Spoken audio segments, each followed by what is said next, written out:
Hello everyone, I am Kurz. I am Dante. This is Low Mana and welcome to our first full look into the lore and Easter eggs behind one of Overwatch's maps. We recently did our overview video to kind of give context to this, so now it's time to dive into the detail of one specific map.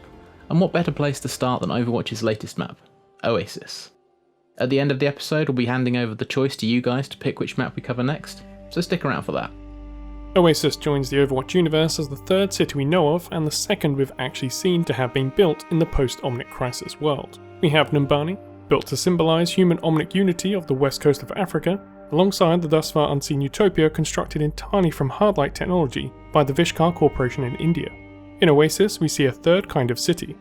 Whereas Numbani was built to be a beacon of cooperation, Vishkar is an advertisement for the power and potential of hardlight. Oasis was built to be the pinnacle of scientific freedom and discovery. Frustrated by the restrictions placed upon them by the rest of the world, 8 of the world's leading scientists formed together into a collective with the aim of creating a new city that would act as a beacon for innovation without the moral or ethical constraints imposed elsewhere.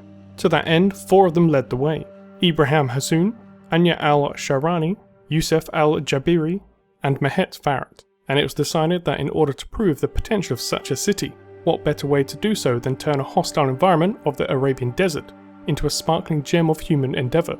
Situated in Iraq, Oasis was the result.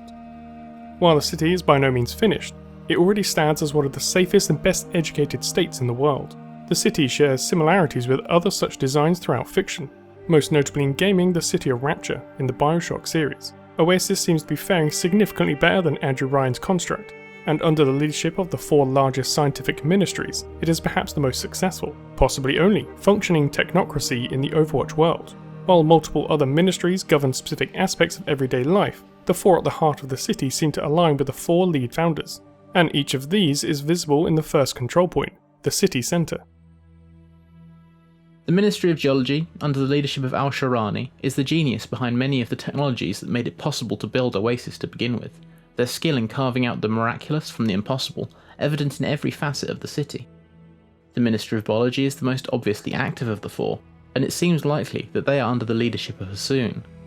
The last 2 ministries, namely physics and genetics, have the least presence around the map, and it is difficult to tell who leads them, but it seems safe to assume that Al-Jabiri and Farhat are likely candidates. Away from the symbols of the ministries and the Council of Founders, we find more signs of everyday life. The 2 spawn points are characteristic of the bustling life that must be present on Oasis's streets, even as their opulence hints at how wealthy its residents are. At one end we have the Gilded Tower Hotel, a large and seemingly luxurious hotel. At the other is El Bufi, heralded as the best restaurant in the world. Named in homage to the Catalonian El Bui restaurant that was likewise judged best 5 times in 8 years preceding 2010 in the real world. Much like its namesake, El Buffet patrons must wait up to a year in advance for the chance to dine there.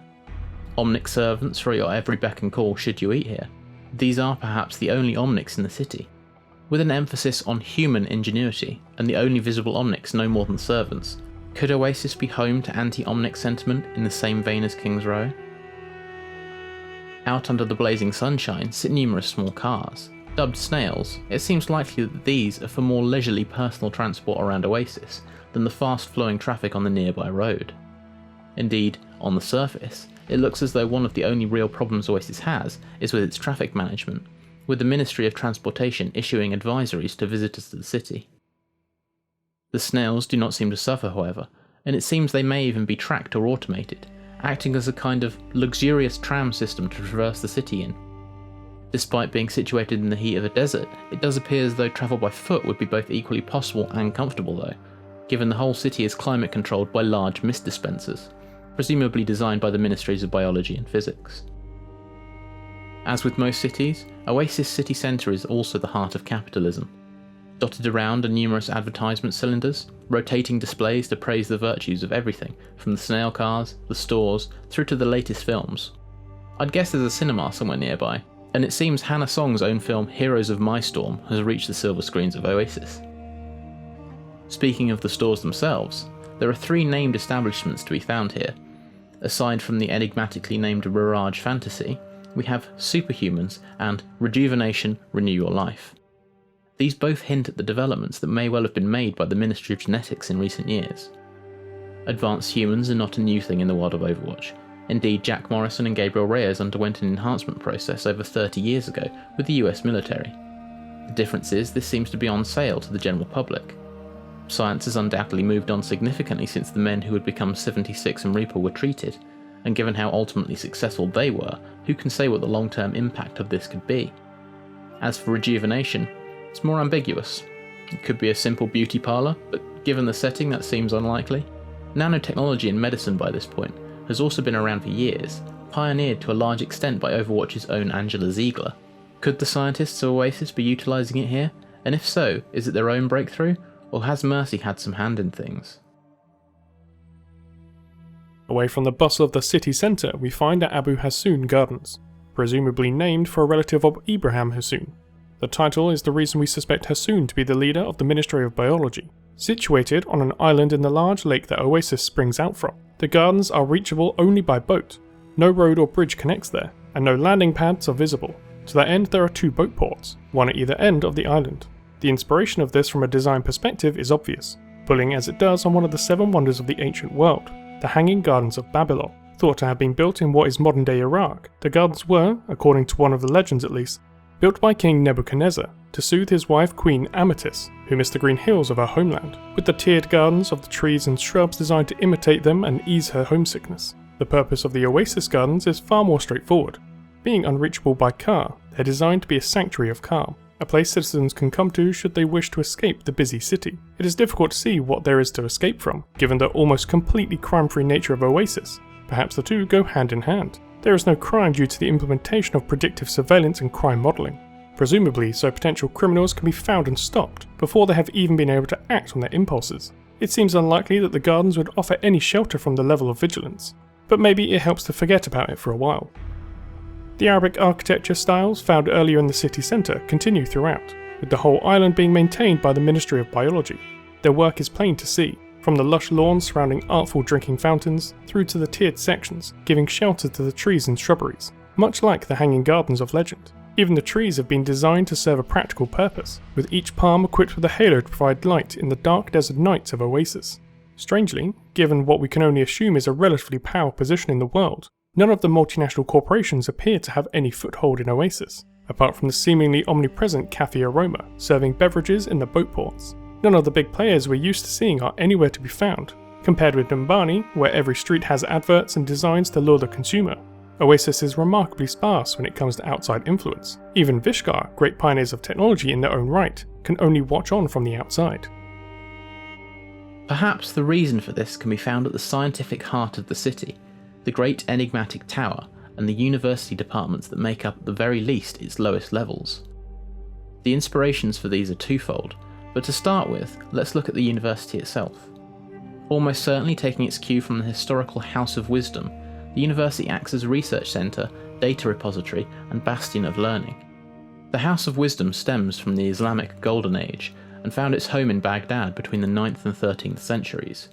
People from all faiths were allowed to study there, and over the years the house made innumerable contributions to many diverse fields, from mathematics through to medicine, chemistry and geography. It's pretty easy to see therefore how the grand university here, under the oversight of the 4 ministries, came into existence. At each end of this department sits a research lab, with both posing intriguing questions as to the nature of the work they're undertaking. In one is this stone tablet, broken and missing in places. The words carved onto one face of it faded to the point where they're almost unreadable. The other houses this black orb, seemingly liquid in nature that pulses, spikes and emits a number of strange sounds. At a glance it shares many features with ferrofluid, but there must be more to it than that. Simple ferrofluid would surely not be worth study by as prestigious a university as this, and I don't believe it emits any noise at all, at least not these noises. Both items have drones dedicated to scanning them at all times, and it seems a safe bet that whatever data they are collecting is feeding into the numerous workstations located around each lab. What is of interest is that it seems both labs are under the supervision of the Ministry of Biology, judging by the logo adorning the monitors. What interest would these 2 items hold to this ministry above all others? The drones also operate outside the lab, scanning the hundreds, potentially thousands of historical books and tomes that adorn the walls of the central area of the university. The vast majority of the university's knowledge is not stored on paper, however. Beneath the lecture theatres and libraries sits a large digital repository of information, housing a copy of all known printed matter ever created, and presumably acting as the data store for much of Oasis systems, surveillance included. High above, the mysterious tower itself is still a work in progress. It seems certain that this is based on the mythical Tower of Babel, designed to be tall enough to reach heaven.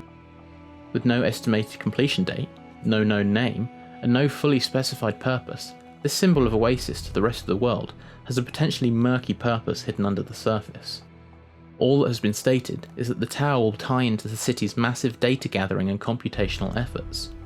In line with that, the surveillance state of the city, and the huge data warehouse that Oasis sits atop of.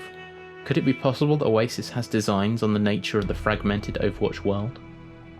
We already know from Sombra that there is an as yet unnamed group or groups of people that pull the strings from the centre of the global conspiracy web. Thus far we've seen theories ranging from the Shambali through to the Overwatch versions of the Illuminati, but little to no evidence has ever been presented.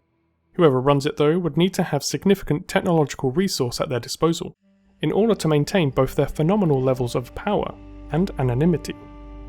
Oasis is the first place we've seen that would be able to fulfill these requirements, and it would undoubtedly fulfill them easily. With the predictive surveillance and crime modelling in place on their own streets, they have the monitoring equipment, and in the huge data stores and its stated intent of data gathering and computation, they have the hardware. The only two questions are motive and, as ever, timelines. To the first, without knowing the minds of the enigmatic scientists at the head of the technocracy, it's hard to say. These are men and women that turned away from society in order to establish their own state in which to live and work. Would they care about the wider world? Or perhaps they have developed a sense of paranoia, driving a desire to protect their jewel of a city from outside forces, whether real or imagined. That would certainly fit with the absence of multinational corporations throughout Oasis. As for the timelines, we have no knowledge of when Oasis was built. To be any original part of the conspiracy, it would need to date back to the Omnic Crisis, and we have no evidence that Oasis is that old. Could it have been built after the fact though? All things seem possible at this stage, but it seems certain that Oasis will have a key role in events to come. As we said at the beginning, what map we cover next is entirely up to you guys, and this is something that will continue as we do every map in Overwatch.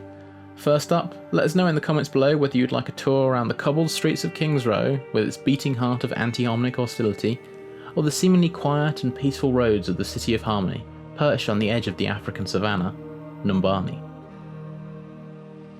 Thanks for joining us on this tour of Oasis. Did you learn anything new? Where do you think a technocracy like this will fit into the changing Overwatch world? And just what do you think the tower's ultimate purpose will be? Could our theories be correct?